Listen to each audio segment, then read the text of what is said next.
April 8, 1943, 27,000 feet above France. The cold air sliced through the cockpit of a Focke-Wulf 190 as Oberleutnant Ralf Hermsen grinned behind his oxygen mask.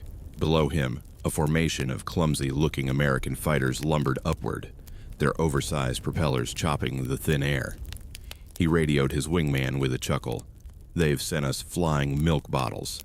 16 P-47C Thunderbolts, each weighing over 7 tons, struggled to gain altitude, their engines roaring in protest. To German pilots used to sleek Spitfires and nimble 109S, the Thunderbolt looked like a joke.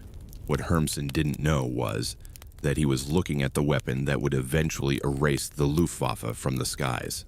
Within a year, those milk bottles would become the most feared fighters in Europe. Each carried 8.50 caliber Browning machine guns, 3,400 rounds of ammunition, and enough firepower to shred an enemy plane in seconds. But on that cold morning, they were just rookies in brand new machines. Major Donald Blakeslee, leading the squadron, knew the truth. Survival in the P-47 meant unlearning everything they knew about dogfighting. The Thunderbolt wasn't built to dance, it was built to crush. While German designers chased agility, the Americans built a monster that could outclimb, outdive, and outgun anything once pilots learned to use it right. Its creator, Alexander Kartveli, had warned his team, "It'll be a dinosaur, but a dinosaur with good proportions." When the prototype first flew in 1941, it shocked everyone. At nearly 10,000 pounds empty, it was 60% heavier than its predecessor, but it soared to altitudes the Luftwaffe couldn't reach. The secret was its massive turbo-supercharged R2800 engine, pumping out 2,000 horsepower at heights where other fighters could barely breathe. Yet, early on, the plane terrified its own pilots more than the enemy. It was deadly on the runway, unstable in dives, and unforgiving in mistakes. Between September 1942 and January 1943, more than 40 P-47S were destroyed in accidents. But the few who mastered it discovered its terrifying potential. Lieutenant Robert Johnson remembered his first flight vividly. It was like being strapped to a freight train. You didn't fly it, you aimed it. In early combat, German pilots mocked the Thunderbolt. It couldn't turn with a Messerschmitt, couldn't climb like a Focke-Wulf, and bled speed in tight maneuvers. Luftwaffe ace Josef Pips Priller sneered in his report, calling it a pregnant cow and a fat target pretending to be a fighter. In the first month, American groups lost 14 P-47S, while claiming only 3 enemy kills. Even the British teased them, saying the only good evasive move in a Thunderbolt was unstrapping and running around the cockpit. But that laughter didn't last long. The P-47S that survived brought back holes that would have torn any German plane apart. One returned with over 100 bullet hits and 21 cannon impacts. Yet it still flew home. The air-cooled radial engine could take punishment that would have killed any liquid-cooled fighter. Then came June 26, 1943, the day the Luftwaffe stopped laughing. Second Lieutenant Robert Johnson was returning from escort duty over France when his squadron was ambushed by 16 Focke-Wulfs. Cannon shells ripped through his plane. The canopy shattered. Hydraulic lines burst. The engine caught fire. Shrapnel tore into his leg and face. Johnson tried to bail out, but the canopy was jammed shut. A shell had welded it closed. Trapped in a burning aircraft at 27,000 feet, he decided to try flying it home. The P-47 refused to die. Even with oil covering the windshield, the engine shaking violently, and control cables nearly severed, the plane held together. Then, from behind, a lone German fighter appeared. The pilot opened fire again and again, pouring his last cannon rounds, and then machine gun bursts into Johnson's crippled plane.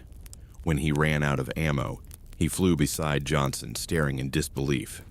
He saluted, shook his head, and peeled away. Johnson somehow crash-landed back in England. His crew counted over 200 holes in the fuselage. The plane should have fallen apart 10 times over, yet it brought its pilot home. That single event sent shockwaves through both air forces. American engineers realized they'd underestimated their own machine. German intelligence refused to believe the reports until multiple pilots confirmed it. The Thunderbolt could absorb punishment that defied reason. From that day, the Americans began to change how they fought. They stopped trying to turn and started using the P-47's real power, its dive.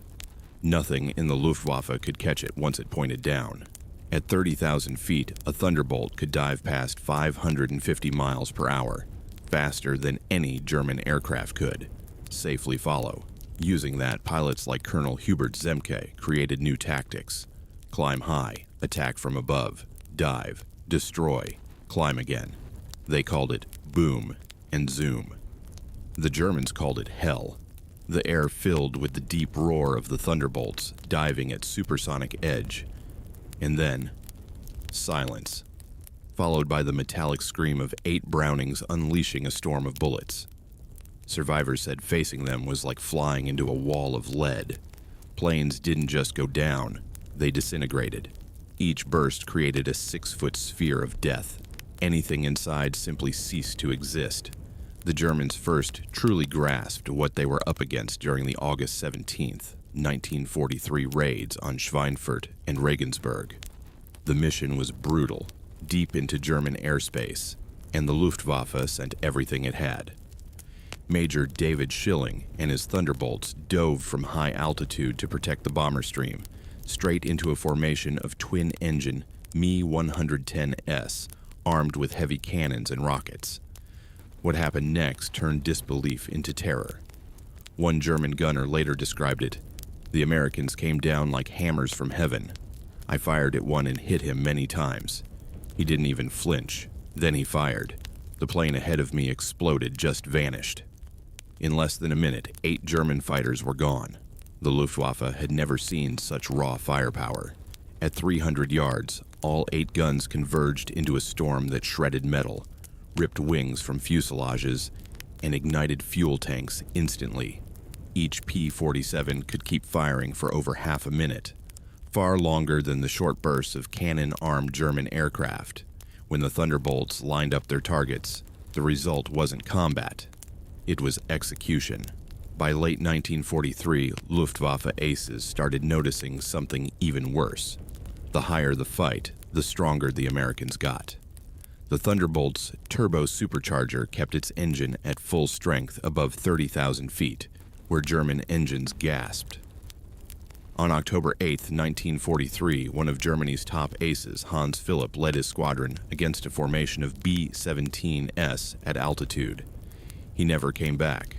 Robert Johnson, now an ace himself, got behind Philipp's fighter, fired a burst, and watched it explode midair. When word reached the Luftwaffe command that one of their legends had been blown apart by a fat American, morale cracked. A report to Göring that November admitted the truth. The Thunderbolt's ceiling, armor, and sheer toughness made it nearly impossible to defeat in equal conditions. It could dive faster than any German plane, absorb hits that would destroy 3 of theirs, and fight at heights the Luftwaffe couldn't reach. Early 1944 brought a new horror: the improved P-47D with the huge paddle blade propeller. Suddenly, the Thunderbolt could climb like a hawk, accelerating faster, reaching 30,000 feet before the enemy realized what happened. The Luftwaffe veterans who once mocked it now cursed it. "They can climb with us now," one German wrote. "They come from above, firing endlessly. When their guns speak, something dies." The new propeller also changed the sound. It roared with a deep, violent thunder that echoed miles away. German troops on the ground learned to recognize it instantly. They called it Donnerschlag, thunderclap. By spring 1944, the P-47 was no longer tied to England's short-range raids. Fitted with external fuel tanks, it could now escort bombers deep into Germany. The Luftwaffe tried everything: mass attacks, ambushes from clouds, coordinated strikes, but nothing worked. To reach the bombers, they had to break through walls of Thunderbolts. Most didn't make it. Major Günther Rall, one of Germany's top surviving aces, recalled a mission where his unit dove on a bomber formation. We laughed at their fat escorts. Seconds later, they were everywhere. Their guns poured out solid light. The first 3 of us exploded. The rest of us ran. By mid-44, with the invasion of France approaching, the Thunderbolt found a new purpose, destroying everything on the ground. Its 8 Brownings were devastating against trains, trucks, and tanks, but once fitted with bombs and rockets, it became a flying sledgehammer. The D-25 model could carry 2 1,000-pound bombs and a 500-pounder on its belly, more than some bombers. Then came rockets, 10 of them, each with the punch of a field gun shell. In Normandy, German soldiers learned to fear the Cabos, fighter bombers, but the P-47 wasn't a Jabo. It was flying artillery. They came so low you could see their faces, one German officer remembered. The sound alone froze you. Then the rocket screamed, and the world ended. In June 1944, over 500 Thunderbolts covered the D-Day beaches. The Luftwaffe barely showed up. One German pilot who tried said, "The sky belonged to the Americans. We rose 12, and I was the only one who came back." After that, the Luftwaffe was finished. The P-47S owned the daylight. They ripped apart convoys, strafed trains, blew up tanks, and left the roads of France littered with burning steel. In just 1 month, Thunderbolts destroyed thousands of vehicles and forced the German army to move only at night. No camouflage, no armor, no flak battery could stop them. Even the dreaded 88mm guns struggled to track them at low altitude. The Thunderbolt became the symbol of American dominance, a mix of brute engineering, overwhelming firepower, and pilots who knew exactly how to use both. And just as the skies of Europe burned, another front began to feel the storm. In the Pacific, where distance killed most aircraft, the P-47 proved it could go the distance. The 348th Fighter Group under Colonel Neil Kirby used it to annihilate Japanese air power over New Guinea. Kirby once led 4 Thunderbolts against 40 Japanese planes and shot down 6 himself. The Japanese, used to fragile fighters like the Zero, couldn't believe what they were facing. "We called them monsters," Ace Saburo Sakai wrote. "Our cannon did nothing. Their bullets came like rain and tore planes apart." The P-47N variant extended its wings with fuel tanks inside, stretching its range to over 2,000 miles, enough to escort B-29S to Japan. The same machine that struggled to reach France in '43 was now crossing oceans. And as the war neared its end, even Germany's jets weren't safe. The Me-262 was supposed to be untouchable, but Thunderbolt pilots found its weakness. Catch them taking off, or landing, or dive from the stratosphere. On November 27, 1944, Lieutenant Colonel John Meyer did exactly that. Dived from 28,000 feet and ripped a jet apart with his 8 Brownings. The jet disintegrated before the pilot could react. More Thunderbolts followed, hunting jets with brutal efficiency. "They're faster," one P-47 Ace said, "but they can't take a hit. One burst and they're gone." By 1945, the improved P-47M could reach 470 miles per hour and climb higher than ever. It was no longer the slow, clumsy rookie. It was death with wings. When the Luftwaffe launched its last desperate attack on January 1, 1945, hundreds of German fighters stormed Allied airfields. At one base, a captured pilot pointed at burning Thunderbolts and sneered, "What do you think of that?" An American officer just smirked back, "We'll have 40 new ones tomorrow. How long till you replace your pilots?"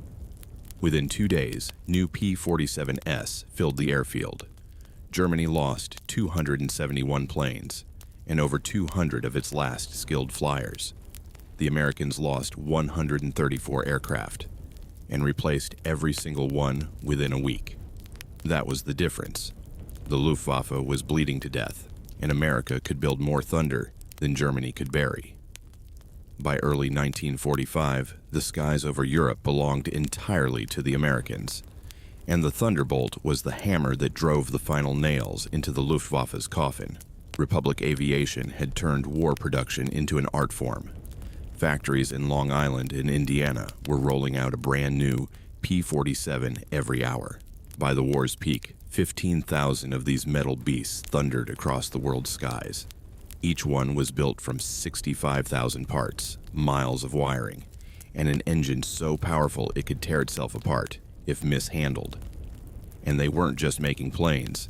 They were training men fast enough to fly them. By 1944, the U.S. was producing 30,000 pilots a year, each with over 400 flight hours before ever seeing combat. The Germans, starved of fuel and time, were sending kids with barely 100 hours total into battle.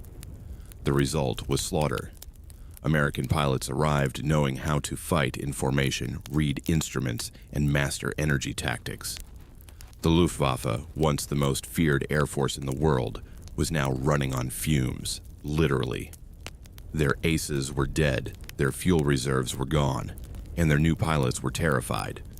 The Thunderbolt was more than a machine. It was a factory-built guarantee of dominance. Even the ammunition factories were working miracles. The Lake City arsenal was churning out 30 million .50 cal rounds a month, each one crafted with microscopic precision. The P-47S burned through 10 million a month in combat. It was industrial warfare on a scale Germany couldn't dream of matching. Every time a Thunderbolt emptied its guns, America's factories filled them again before the week was over. By the spring of '45, the Luftwaffe was a shadow of itself. Fuel shortages kept most aircraft grounded, and those that did fly were met by P-47S stacked in the sky from treetops to the stratosphere. Rookie German pilots went up for their first mission and never came back down. One of them, Klaus Brechner, survived by luck. I saw them dive from above, 4 Thunderbolts, the leader, fired, and my plane came apart like paper. I barely escaped. In my chute, I watched 6 of our fighters vanish in seconds. The fear spread fast. German ground troops began calling the Thunderbolt der Himmelshammer, the Hammer of Heaven. Pilots developed a syndrome called Jabo fever, panic attacks brought on by the mere rumor of P-47S nearby. The deep roar of the R-2800 engine could send entire convoys diving for cover before a single shot was fired. In June, 44 alone, Thunderbolts destroyed thousands of tanks, trucks, trains, and horse-drawn vehicles. The Wehrmacht had to move only at night, and even then, they risked running into American night raiders. The Luftwaffe tried thicker armor, better camouflage, and heavier flak, but it didn't matter. The P-47 was too fast, too tough, and too relentless. While Europe burned, the Thunderbolt was proving itself again in the Pacific. The P-47N variant, with massive fuel tanks built into its wings, could fly over 2,000 miles, long enough to escort B-29S to Japan and back. Japanese pilots, used to dueling light, fragile fighters, couldn't comprehend this armored monster that just refused to die. Ace Saburo Sakai admitted after the war, "We hit one again and again. It flew away. Then its gun spoke. My wingman disappeared." The war had entered a new phase, one where skill and bravery meant nothing against industrial scale. The P-47 could destroy planes, tanks, trains, ships, anything in its path, and there were always more waiting to take its place. When German jets appeared, the world thought they might turn the tide. They didn't. Thunderbolt pilots learned to catch Me-262S as they took off or landed, when their engines were vulnerable. Lieutenant Colonel John Meyer proved it, diving from high altitude and blasting a jet out of the sky before the German even knew he was under attack. Other P-47S followed suit, shredding jets with concentrated firepower. "They were faster," one pilot said, "but they couldn't take a hit. One burst, and they came apart like paper lanterns." By the end, Germany's desperation showed in Operation Bodenplatte, their final attempt to cripple Allied air power on New Year's Day, 1945. Hundreds of German fighters launched surprise attacks on Allied airfields. They managed to destroy a few dozen planes on the ground, but the price was catastrophic. 271 German aircraft lost, over 200 of their last veteran pilots dead. When a captured Luftwaffe pilot mocked the burning wrecks, an American major just pointed to the replacement P-47S already being rolled in and said, "We'll have 40 new ones tomorrow. How long will it take you to replace your pilots?" That line summed up the war. America had built a machine that didn't just fly, it multiplied. By April, the Luftwaffe was gone.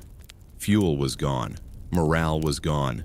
German pilots joked grimly that if they ever saw the sun again, they'd probably see a Thunderbolt blocking it. The statistics told the story. Over 3,700 German aircraft shot down in air combat. Another 3,000 destroyed on the ground. Tens of thousands of tanks, locomotives, and vehicles obliterated. The P-47 didn't win with elegance. It won with overwhelming force. By war's end, even the Germans admitted it. Captured ace Josef, the same man who once called the Thunderbolt a pregnant cow, told interrogators, "It is the best fighter bomber of the war. Its guns never jam. Its pilots never stop coming. You destroy 10, they build 20. We have courage. They have factories. And courage without factories is just suicide." When peace finally came, the skies over Europe were silent, except for the distant rumble of Allied planes heading home. In hangars and museums, Thunderbolts sat gleaming, scarred, battered, and undefeated. Former Luftwaffe General Adolf Galland, when asked years later about the P-47, simply smiled and said, "We laughed when we first saw it. Then it killed us." The P-47 Thunderbolt didn't just win the air war. It buried the Luftwaffe under a storm of steel and fire. The same pilots who mocked it in 1943 never lived to see 1945.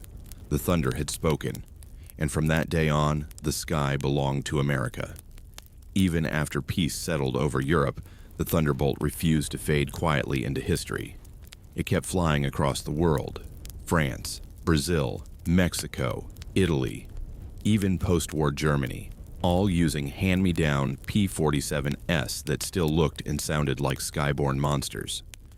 In Korea, early UN pilots trained in old Thunderbolts before jets took over, and they said nothing ever matched that gut-punch feeling of raw power when you opened up all 8 guns. Decades later, aviation historians realized that the P-47 wasn't just another World War II fighter. It was the blueprint for the modern multi-role jet. It climbed like an interceptor, struck like a bomber, and survived hits like a tank. Its heavy-duty design philosophy, the idea that sheer reliability wins wars, carried straight into Cold War engineering. Even its heart, the R-2800 engine, kept serving in naval aircraft for years after Victory Day. Pilots who flew both the P-47 and later jets would say the Thunderbolt still felt alive, like it wanted to fight again. Veterans who survived combat with it never forgot the sound of that big radial roaring to life at dawn, shaking the ground and echoing through the airfields of England and France. They said you could feel the confidence just hearing it, like the machine itself knew it couldn't be stopped. For German veterans, the memory was the opposite. Many admitted that hearing the distant rumble still made their stomachs twist. To them, it was the sound of futility, the sound that marked the moment the Reich lost control of its own skies. When former Luftwaffe chief Adolf Galland finally flew a captured Thunderbolt years later, he reportedly sat silent for a long time afterward. Then he said simply, "Now I understand." That understanding wasn't just about performance. It was about what the P-47 symbolized. It was a mechanical expression of American strategy. Fight with numbers, logistics, and industry until the enemy's will breaks. Every factory worker in New York or Indiana, every machinist who built an engine or packed ammo, was part of the same machine that the pilots flew. And when you combined that with pilots trained to precision, the result was inevitable. The Luftwaffe, born from arrogance and finesse, died buried under assembly line thunder. Long after the last German fighter fell silent, the stories of those battles kept circulating through veteran reunions and museums. The day the flying milk bottle showed up, got laughed at, then turned the laughter into screams. It's easy now to look at the P-47's bulky silhouette and miss what it stood for. But to the men who flew and fought against it, it was more than metal and bullets. It was proof that wars are not won by beauty or grace, but by resilience and relentless pressure. When people ask how the Americans broke the Luftwaffe, the real answer isn't a single dogfight or pilot ace. It's thousands of Thunderbolts taking off every hour, every day, until nothing was left to oppose them. By the time 1945 ended, the skies of Europe had gone quiet, but every pilot who survived still heard that echo in their minds, the deep rolling growl that meant the thunder was coming. And when it came, no one laughed again.